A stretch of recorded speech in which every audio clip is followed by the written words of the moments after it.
Buenas tardes a todos de nuevo. Nuestro siguiente ponente es Salvador Gamero. Él es fundador de Detective Privado, especializado en ciberinvestigación, y cofundador del Congreso OSINT City. Nos va a presentar una ponencia titulada Investigaciones privadas con fuentes abiertas. Muchísimas gracias, Salvador. Un placer, cuando quieras. Gracias a ustedes, Gonzalo, por supuesto que sí. Empezamos, ¿no? Pues buenas tardes a todos. Veo que hay mucha presencia en este congreso. Ahora mismo vamos por 316 espectadores en esta sala. Me parece impresionante y por eso yo quiero empezar dando las gracias por la atención. Sé que esta diapositiva estaba preparada para el final, pero yo la pongo la primera. ¿Por qué? Porque si os surge un imprevisto que no se puede evitar, pues nada, yo ya os he dado las gracias. Si alguien se tiene que ir por algún motivo extraordinario, ya tiene mi agradecimiento de antemano, ¿vale? Creo que estáis por el chat, ¿verdad? Os digo hola para que me mandéis besitos por el chat también. Tengo por aquí una visión del chat por si me queréis comentar algo durante la charla y empezamos. ¿Cómo empezamos? Pues dando el agradecimiento a, sobre todo, los patrocinadores, que son los que hacen que estas cosas sean posibles. ¿De acuerdo? A Ingenia, S21, Tecno, Mantren, todos el agradecimiento. Y también a todos los colaboradores, ¿vale? A todos los colaboradores, las gracias, porque sé en primera persona el trabajo que cuesta organizar un congreso y sin estas colaboraciones externas, pues sería imposible, ¿verdad? Y por supuesto, gracias al trío, a Iván, a Gonzalo y a Víctor, ¿vale? Los tres hemos tenido el placer de tenerlo en Ocean City, en Sevilla. Y bueno, pues canela en rama, los tres, y qué se puede decir, gloria bendita para ellos. También agradecimiento a los que están gestionando la charla y a Hackathon y demás, al resto del equipo de administración, ¿vale? No me quiero enrollar mucho más. Empezamos con la presentación y voy a hacer un poquito de spoiler a mí mismo de lo que va esto, ¿vale? ¿De qué va? Os suena esa mujer, ¿verdad? Alaska, si yo digo ahora, si estáis con los altavoces puestos en casa, yo digo, Alexa, pon la canción A quién le importa lo que yo haga de Alaska. Ahora por el chat me decís si vuestra Alexa o si digo, ok Google, pon la canción A quién le importa lo que yo diga de Alaska. Y me decís, oye, que me has puesto la música en casa, ¿esto cómo es? Pues para darle un poquillo de ambiente también a esto. Ya me está diciendo que alguien que no tiene Alexa, pero a alguno le habrá caído la canción.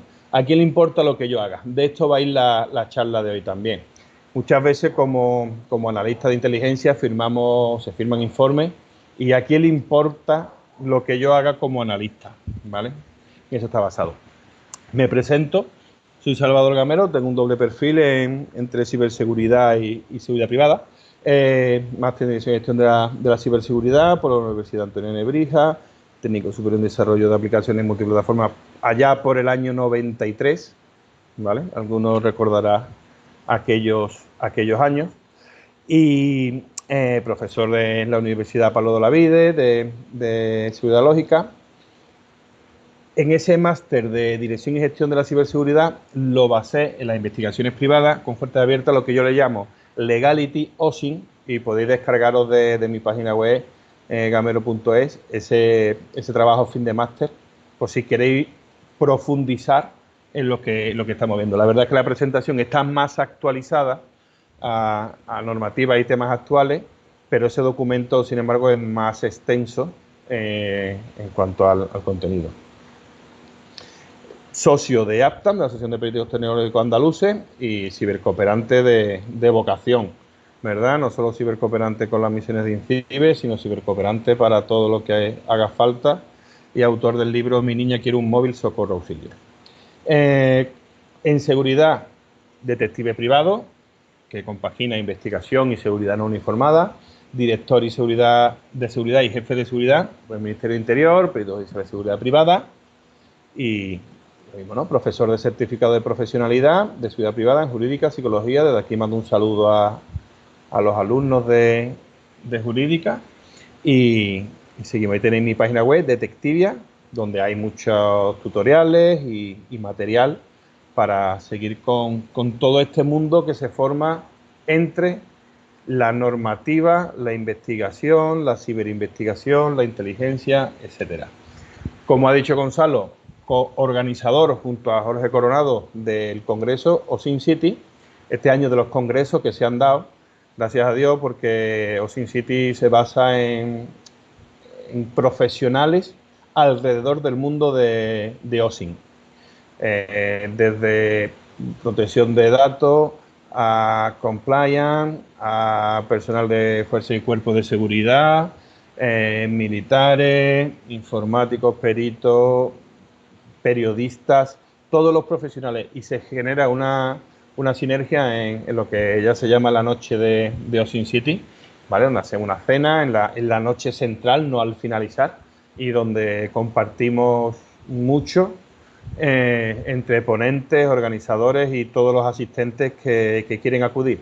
La base de OSINT City es generar un ambiente distendido donde profesionales que normalmente no pueden hablar ni de su trabajo ni de sus sentimientos, pues se sienten ahí muy arropados y bueno, la verdad es que echamos unos días estupendos allí y os invitamos a 2021. Ya se os pasará un código de descuento como Congreso Amigos sin duda alguna a GIMSE.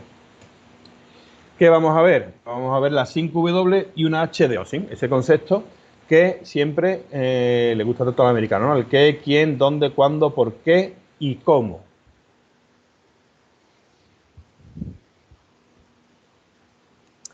Ante esas preguntas también podemos tener unas preguntas previas que son ¿quiénes somos, de dónde venimos, a dónde vamos? Seguro que hay alguien que reconoce esta canción de Siniestro Total. Vamos a probar de nuevo. Alexa, pon la canción ¿quiénes somos, de dónde venimos, a dónde vamos? De Siniestro Total. A ver si seguimos creando ambiente. Y ¿quiénes somos? Pues la verdad es que tenemos dos generaciones únicas sobre la faz de la Tierra. Tenemos una generación que conoce el mundo sin Internet, algo que no va a volver a ocurrir. Somos una generación que quedábamos en los billares, que quedábamos en una esquina, en una plaza, en una calle, y a lo mejor no iban tus amigos y conocías a otras personas que estaban allí o no, ¿vale? Se han hecho las relaciones a base de estar en la calle, de hablar unos con otros y demás. Esa generación desaparece con nosotros y tenemos que dejar legado de cómo se hacían las cosas antes de la era de Internet. Ahora conocer a alguien en un vagón de metro es complicado porque vamos todos fijos con la pantalla en nuestros teléfonos y no compartimos nada con lo que estamos alrededor, aparte de ciertos olores, por ejemplo. Hay otra generación que es la única, que es huérfana digital. Se le llaman nativos digitales, de ahí van a ser todas las generaciones a partir de ahora, pero tenemos una generación que son huérfanos digitales. No han tenido a quién acudir y han aprendido de forma automática. Además, ahora tenemos la generación post-COVID-19, que seguro que también va a ser interesante. ¿De dónde venimos? No sé si muchos sabéis que el patrón de Internet a nivel mundial es San Isidoro de Sevilla. De hecho, estaba reconocido como patrón de Internet a nivel mundial en la Wikipedia americana y no en la Wikipedia española. ¿Por qué? Él creó la obra Etimologías, también llamada Orígenes, en la época, estamos hablando de sobre el año 600. Nació en el 566, creo recordar, pues sobre el año 600 creó esta obra cuando las invasiones de los pueblos bárbaros estaban destruyendo toda la sabiduría. ¿Qué hizo? Pues para que no lo destruyeran había una vulnerabilidad, que eran esos virus, ¿vale? Eran esos troyanos, eran ese malware, que eran los pueblos bárbaros que venían destruyendo la sabiduría, y él cogió y la recopiló toda, ¿vale? La recopiló toda, la ordenó, la indexó, creando el primer diccionario y la primera enciclopedia. No solo contento con eso, hizo backups, hizo copias de seguridad y la puso como hay que hacer con los backups en distintas ubicaciones para que en el caso de que se encontraran una y la destruyeran, como así ocurrió, la sabiduría de la época continuara. ¿vale? Pues San Isidoro de Sevilla, que era un perfil fake, realmente era de Castellón, ¿vale? Sus huesos terminaron en León. Allí se le conoce como San Isidoro de León, otro perfil que tiene, a escasos 2 kilómetros del INCIBE, ¿vale? Del Instituto de Ciberseguridad de España. Pues allí tenemos los huesos de esta persona, que es importante saber de dónde venimos. Ahora tenemos que defender nuestro conocimiento de la desinformación, una nueva invasión bárbara que nos está intentando eliminar el conocimiento que teníamos hasta ahora, y sobre todo ese conocimiento que había antes de la era de Internet y que tampoco queda, ¿A dónde vamos? Pues la verdad es que no parece muy buen augurio, ¿no? Como pongo ahí en esa fotillo debajo a la izquierda, pero hay que tener en cuenta que las tecnologías físicas, lo que es Internet, el Big Data, la inteligencia artificial, crece de una manera exponencial. Sin embargo, las tecnologías sociales, los gobiernos, la familia, la educación, crecen de una manera secuencial. Por lo tanto, siempre vamos a tener un hueco entre las tecnologías físicas y las tecnologías sociales. ¿Vale? Esta diapositiva está inspirada en los vídeos de Manuela Bastiani, a quien pedí permiso para usar sus recursos, y bueno, os recomiendo todos sus vídeos porque centra muy bien el debate de lo que tenemos entre manos. ¿Qué es el OSINT o la OSINT? ¿Qué pensáis que la criatura es? ¿Niño o niña? ¿Es hombre o es mujer? ¿Qué pensáis? ¿Es el OSINT o es la OSINT? ¿Cómo le llamáis ustedes? Por si queréis utilizar el chat y mandarme alguna web. Tenemos que decir que vamos por 358 espectadores, vamos subiendo. Me dice él, Winkieser dice él. La verdad es que muchos decimos él, pero realmente OSINT se define como la inteligencia generada a partir del análisis de datos obtenidos de fuentes abiertas, Open Source Intelligence. Por lo tanto, si es la inteligencia, será la OSINT, ¿vale? Así que la criatura, lo mejor lo que dice Chechito, desde luego, Chechito 91, se le dice solo OSINT y se acabó, ¿vale? Nos quitamos de problema, porque suena un poquito también Cani, la Vane, Joshua y la OSINT o el OSINT, ¿no? Pues nada, le dejamos solo en OSINT y ya está. ¿Qué es Open Source Intelligence? Pues esa inteligencia que se genera. Hay quien le llama también OSINT a las herramientas de extracción de información de fuentes abiertas. Esta es una herramienta OSINT, una web sobre OSINT. Herramientas de análisis de información, ¿no? Algelfita. Esta herramienta es OSINT. ¿Por qué? Porque está bebiendo información de redes sociales para hacer grafos y tal. La propia información, te dice, no, esto es un informe OSINT. Ahí estaría más acertado, ¿vale? Ahí estaríamos más acertados en cuanto a la definición. ¿Es necesaria esta ponencia? Pues vamos a ver por qué es necesaria esta ponencia, ¿vale? El último diapositivo. Y ahora sí empezamos ya con las preguntas adecuadas, 5W y una H. No voy a poner ninguna canción ahora. Veo que ya haya terminado y nos metemos en el turrón. ¿Qué, quién, dónde, cuándo, por qué, cómo? Soy muy preguntón, soy detective privado, muy cotilla, así que eso es lo que tenemos. ¿Qué investigamos cuando realizamos en la fase de, estamos ahora en la fase de análisis, ¿verdad? Del ciclo de inteligencia. ¿Qué? Pues normalmente buscamos datos y con esos datos generamos información a la hora de compaginar esos datos unos con otros, que se transforma en el conocimiento, ¿vale? Al asimilarlo. Bueno, todos sabéis exactamente la pirámide de la información. No voy a descubrir la pólvora. Pero trabajamos con datos. ¿Y qué tipo de datos estamos recogiendo? Esto es muy importante que nos lo planteemos antes de empezar el estudio y la investigación que vamos a efectuar. Es muy importante saber qué datos vamos a utilizar, ¿vale? ¿Por qué? Porque esos datos pueden ser datos personales. ¿Dónde estamos realizando la investigación? ¿Dónde va a llegar nuestra investigación? No es un mensaje que nos encontramos en una botella, en una isla desierta. No, hay países, hay banderas y hay normativas que, según dónde estemos haciendo la investigación, nos van a afectar de una forma u de otra. Open source. concepto anglosajón. Fuentes abiertas. Eso a nosotros nos lleva en España, que es donde se está organizando el Congreso, aunque desde aquí se saluda a todos los países, sobre todo latinoamericanos que nos están viendo, yo me voy a centrar en la legislación y la normativa española. ¿Por qué? Porque si ustedes queréis trabajar en España, y también para los que están trabajando aquí, que sepáis los detalles de esta legislatura y de cómo podemos trabajar. ¿Es lo mismo información pública que información publicada? Quien piensa, no, que eso como está en Internet, pues lo puedo utilizar. No, la información pública en España se recoge en una ley de transparencia.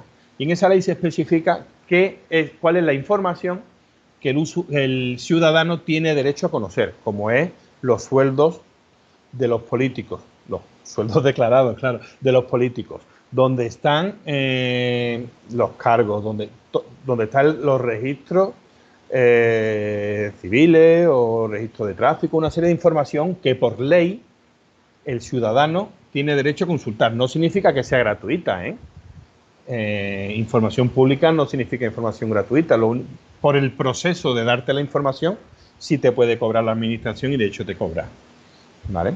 Información publicada es todo lo que esté accesible en Internet y podemos usar esa información con el fin que nosotros queramos. Pues es evidente que no, si no, no tendría sentido esta charla. Y en esos detalles es en los que vamos a entrar. ¿Qué información puede utilizar quién para qué? ¿Cuándo? Pues ya sabemos que Wayback Machine, la máquina del tiempo de Internet, es prueba válida en la aportación en juicio desde una sentencia de la Audiencia Provincial de Zaragoza. Es decir, que el cuándo es algo que no nos afecta tanto y se puede investigar a posteriori, se puede captar emisiones en directo y tal. El cuándo es algo que puede tener validez a toro pasado y como de hecho ocurre en la mayoría de los forenses informáticos, ¿verdad? ¿Cómo? Y aquí está la madre del cordero. En España tenemos varias normativas que afectan al cómo. Al cómo tenemos que investigar. Tenemos la Constitución española, tenemos el Código Penal, la Ley Orgánica de Protección de Datos y Garantía de Derecho Digital, el RGPD o GDPR, el Reglamento Europeo de Protección de Datos. Nos podemos ayudar con los trabajos, con los informes del grupo de trabajo del artículo 29 y con la guía de la Agencia Española de Protección de Datos. Y por otro lado tenemos la Ley de Seguridad Privada. ¿Qué dice la Constitución española? La Constitución española nos dice que se garantiza el derecho al honor y a la intimidad personal y familiar y a la propia imagen, ¿vale? Que la ley limitará el uso de la informática para garantizar el honor y la intimidad. Esa intimidad que hoy en día se ha cambiado el nombre por privacidad. Configura tu privacidad, ¿verdad? Pues el bien protegido por la Constitución es la intimidad. Para quien no sepa, la Constitución da unas ideas generales y después, con las diferentes leyes, se articula. El Código Penal, nos asustaron en esta diapositiva con mucho texto, que solo hay que ver lo que está en negrita o como mucho en rojo, ¿vale? El Código Penal nos dice que será reo con una culpa quien utilice o modifique o se apodere en perjuicio de terceros, muy importante, en perjuicio de terceros, datos reservados de carácter personal o familiar de otro que se haya registrado en ficheros, soportes informáticos, electrónicos, telemáticos o cualquier tipo de archivo o registro público o privado. Es decir, aunque sea un registro público, si lo está utilizando para perjudicar a terceros, no tiene permiso. La Ley Orgánica de Protección de Datos nos dice que los datos de carácter personal solo se pueden recoger para su tratamiento cuando sean necesarios, cuando sean pertinentes y no excesivos en el ámbito y las finalidades determinadas, ¿no? Ahí pues nos referimos a la linterna de la famosa aplicación de la linternita, que hay que decirla en todas las ponencias, hablar de la linterna, si no muere un gatito, ¿vale? Pues la famosa aplicación de la linterna pedía unos permisos superiores a lo que es activar un flash en un móvil. Pues tenemos que tener eso. El tratamiento de los datos de carácter personal requerirá el consentimiento inequívoco y activo, que se dice también a partir del RGPD, del afectado, salvo que la ley disponga de otra cosa. No está dejando una puertecita abierta, porque si no, los datos no podrían circular, sino es exclusivamente bajo estas condiciones. El RGPD ya nos dice que ningún derecho es absoluto. Tenemos derechos fundamentales, pero no existen derechos absolutos, porque entran en ponderación con otros derechos, entran en conflicto con otros derechos. También te dice que los Estados miembros cuentan con distintas normas sectoriales, es decir, que puede haber una norma sectorial que modifique ese trato de los datos personales y que no se excluye el derecho de los Estados miembros de la Unión a en determinadas circunstancias modificar esta normativa, ¿vale? Entonces nos deja la puerta abierta. Vamos a ver quién puede abrir la puerta. Esta chica se ha puesto boca abajo, pero bueno, la justicia es así. Cualquier postura es justa. Grupo de trabajo del artículo 29. ¿Podrán las empresas utilizar la informática de alguna manera? Pues, y las redes sociales. Los empleadores no deben asumir simplemente porque los medios de comunicación social de un individuo o perfil estén disponibles públicamente, se les permite procesar esos datos. Es decir, no se pueden ver las redes sociales de los trabajadores ni de los candidatos y no se le puede solicitar relación de amistad. Esto por poner un ejemplo de esta guía que nos explica sobre las empresas y los trabajadores. Imaginaros hacer un informe con datos de las redes sociales de esos trabajadores donde además aparece su familia, sus hijos y otros datos que pertenecen totalmente a su intimidad. Tenemos la guía de la Agencia Española de Protección de Datos, donde aparece, por ejemplo, un estudio sobre fingerprinting o huella digital del dispositivo. En mi blog tenéis Osin y Detective 2, la huella de navegación, donde explica cómo poder recoger esa huella para utilizarla de manera legítima. La Ley de Seguridad Privada nos dice que la investigación privada en relación a personas ha hecho delito es exclusivo y excluyente del detective privado. Dentro de la normativa para España, trabajar una investigación privada es exclusivo y excluyente, es decir, que solo pueden hacer los detectives y los detectives además no pueden hacer otra cosa que no sea esa. ¿Por qué? Porque tenemos un deber de reserva profesional, congruencia, tenemos que garantizar la legitimidad del encargo. Si no es legítimo, si no hay alguien que se está vulnerando sus derechos, no los podemos hacer. No, en caso de descubrir un delito perseguible a instancia de parte, tenemos que comunicarlo inmediatamente a la Fuerza y Cuerpo de Seguridad. Y tenemos un régimen sancionador, por ejemplo, una falta muy grave va de 30.001 euros a 600.000, como por ejemplo ejercer estas funciones sin estar habilitado por el Ministerio de Interior.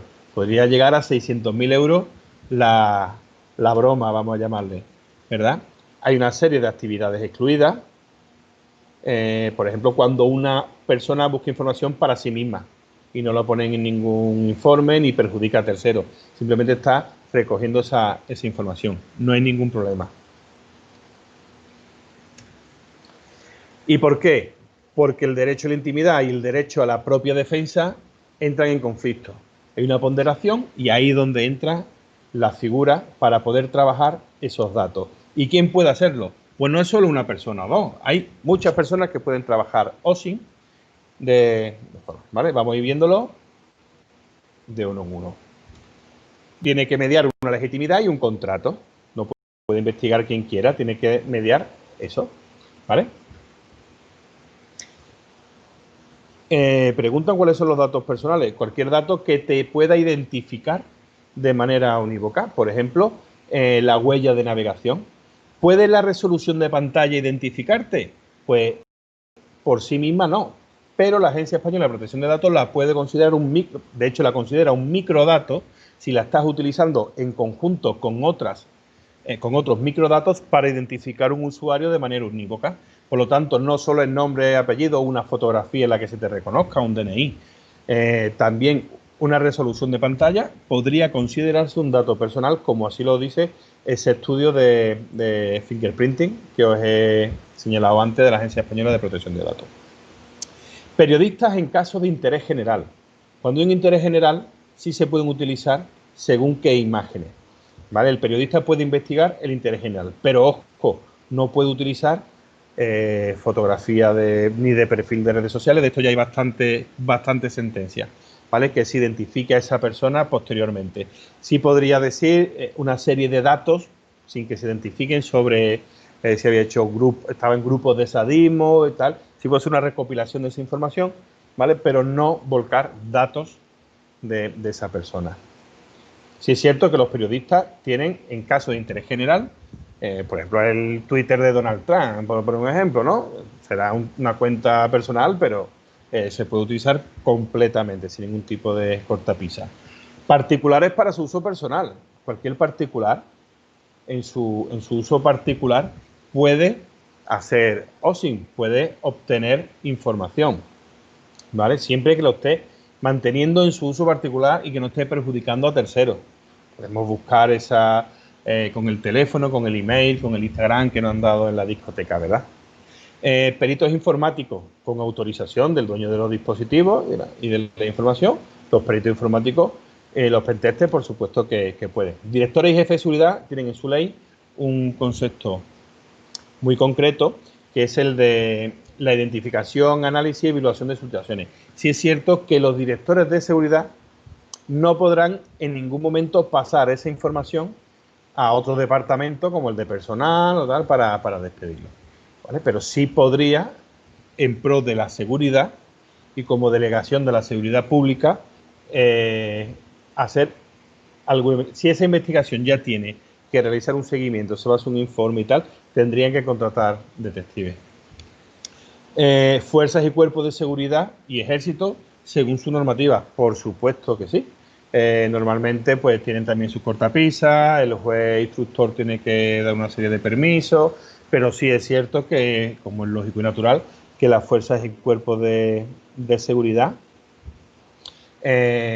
pueden trabajar con OSINT y pueden utilizarlos como prueba para, pues, mismamente para solicitar a un juez pues una orden de registro o cualquier otra situación. Preguntan si el correo electrónico también sería un dato personal. Sí.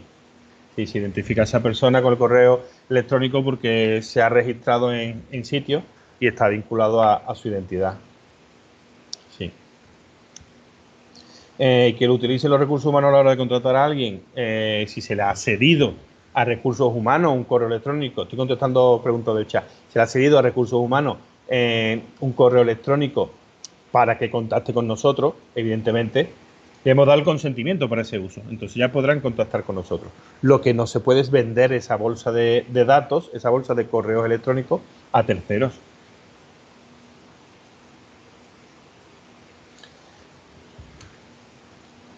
Por lo tanto, ¿a quién le importa? Y con esto vamos llegando al final porque estoy viendo muy animado el chat, creo que hay muchas preguntas y prefiero que tengamos el cuerpo a cuerpo, ya que no lo podemos tener presencialmente, pues al menos que sea por chat y la interactuación con preguntas.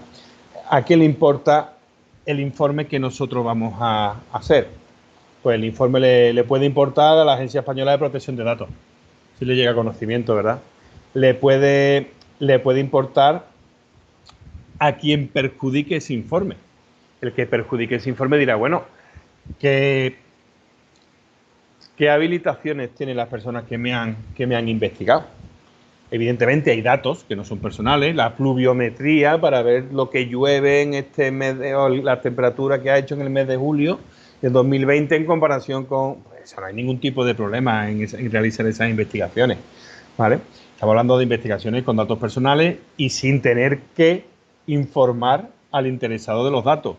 Curioso, la traducción interesado de los datos no es al que le interesan los datos, sino, por ejemplo, en el famoso DNI Juan español, Juan es el interesado de los datos, ¿vale? La persona a la que se refieren esos datos es la traducción, lo ha puesto como el interesado de los datos. Realmente le interesa a mucha más gente. Al abogado de la otra parte, claro que le interesa. ¿Le interesa quién ha realizado esa investigación? Por supuesto que sí. Fijaros la que hay en realidad con ese informe forense que se llamó que no firmó nadie y que se aportó por parte, creo, del equipo Villarejo en el tema del BBVA, la devuelta que está dando, y al final pues se identificará a las personas que lo realizaron con casi total seguridad. Pues sabéis que todos estos informes terminan dejando un rastro y sobre todo últimamente terminan la gente cantando más que Alexa esta tarde.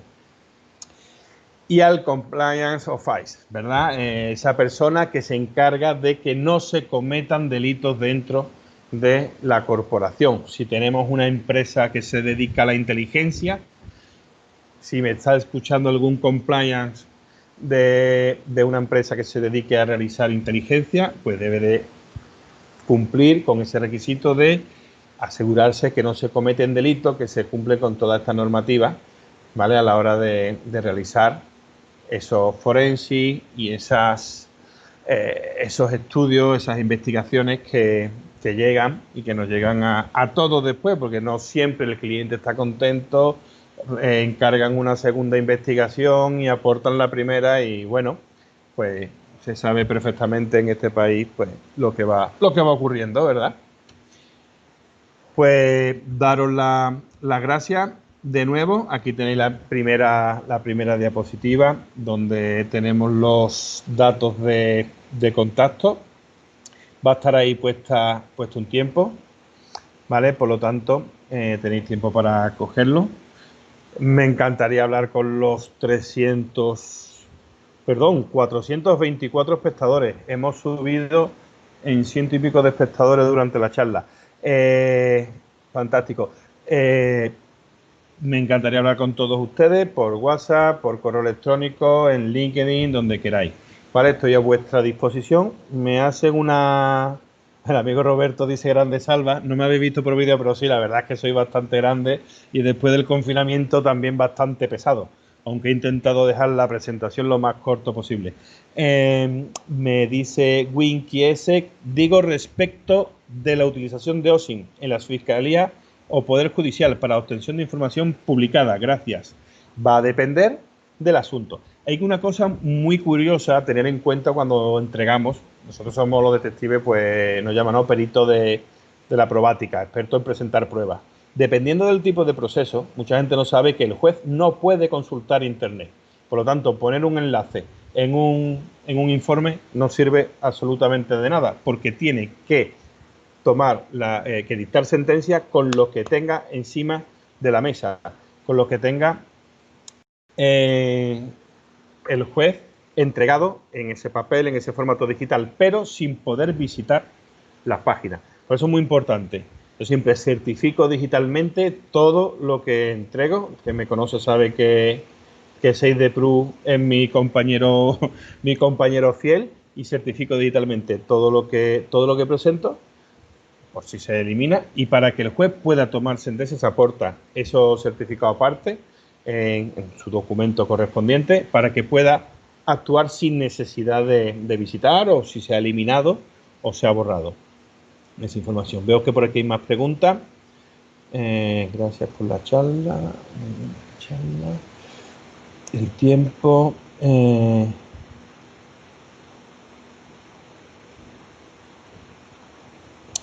¿Cuáles son los mecanismos sugeridos para que un grupo autorice la entrega o gestión de datos sensibles, por ejemplo, para un banco?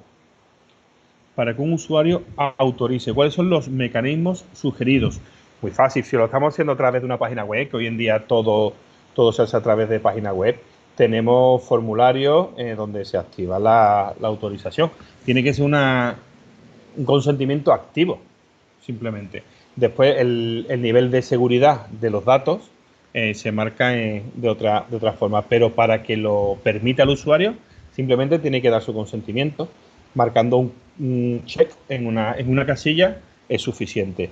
De hecho, la Agencia Española de Protección de Datos tiene un apartado que se llama Facilita RGPD, donde poniendo los datos de nuestra empresa nos sacan los formularios y toda la documentación de manera automática para poder trabajar con ella. Esas coletillas de las cookies, todo eso, nos lo pone directamente en ese facilita RGPD, que es fabuloso. Si es cierto que si la empresa ya trabaja con datos sensibles de grado reservado, clasificado, de grado que son de alta seguridad desde su punto de vista, tenemos, como son, por ejemplo, datos médicos, datos sindicales, datos de orientación política, datos de género sexuales, todo eso, sí. Facilita RGPD, Roberto, de RAC Detective. Facilita RGPD, te saca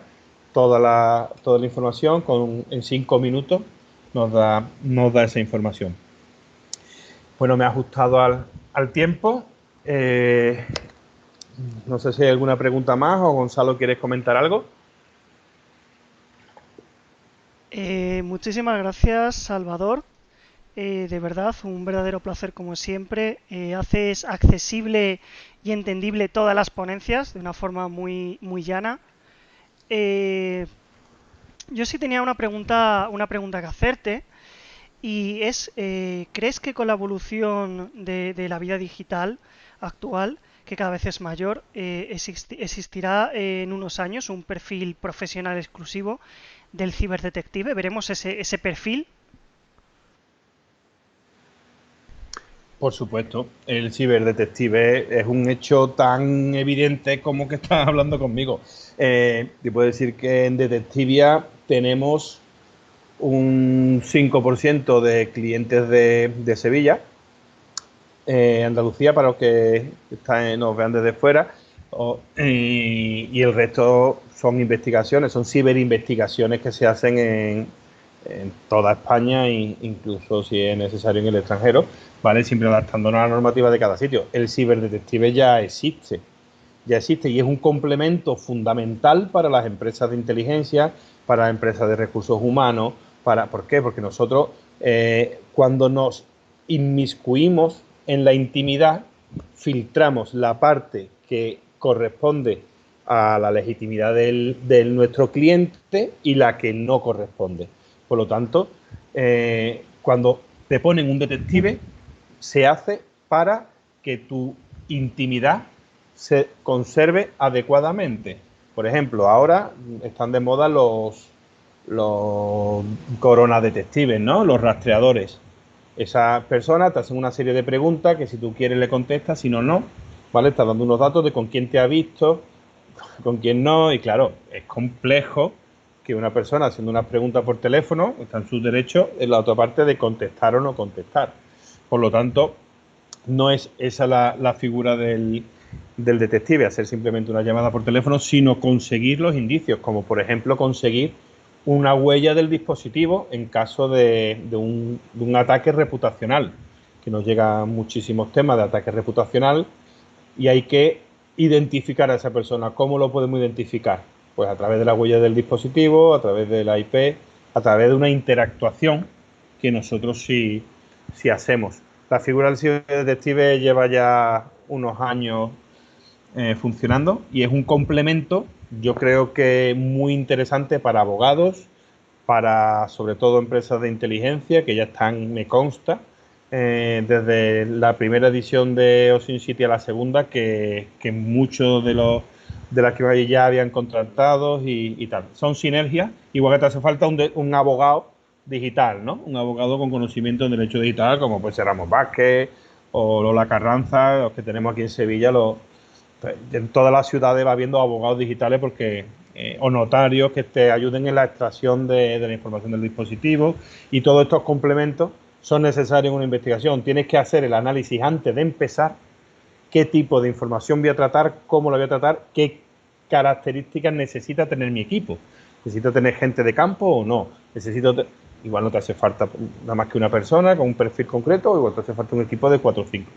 Eso es el estudio, y por eso estamos dando esta charla en esta fase de análisis, porque es antes de empezar, antes de remangarnos, tenemos que ver con qué vamos a trabajar posiblemente y si no, en el momento que se detecte, pues como nos ocurre a nosotros cuando detectamos un delito, tenemos que ponerlo en conocimiento, ¿no?, de Fuerza y Cuerpo de Seguridad. Perfecto, muchísimas gracias, Salvador. Muy clara la respuesta, muy abarcado todo. Tenemos muchas más preguntas por el chat, no tenemos más tiempo, pero estoy seguro que Salvador las responderá por las redes sociales. Ahí las tenéis en pantalla, sus redes sociales. Subiremos la presentación a su página de Intelcom de Ponente y también el vídeo de esta grabación. Sí, dime, Salvador. Gonzalo, simplemente, ¿por qué era necesaria la charla? Para que estas preguntas que son recogidas de un canal de inteligencia no se tengan que volver a repetir. ¿Recordáis cuál es la ley que regula la investigación a personas? Me vendría bien saber qué tareas de investigación son competencia exclusiva de los detectives. Estas son preguntas que a veces se hacen en los canales de inteligencia y que es bueno que el hecho de colarme en vuestro congreso para explicarlo. Muchísimas gracias y bueno, me he sentido muy arropado por todos Muchísimas ustedes y gracias por a en el ti, chat. Salvador. Muchas gracias a todos los oyentes, al público. Continuamos en 15 minutos con la siguiente ponencia de Esfera Red. Y muchísimas gracias de nuevo, Salvador, por tenerte aquí en Intelcom. Nos vemos en Ocean City.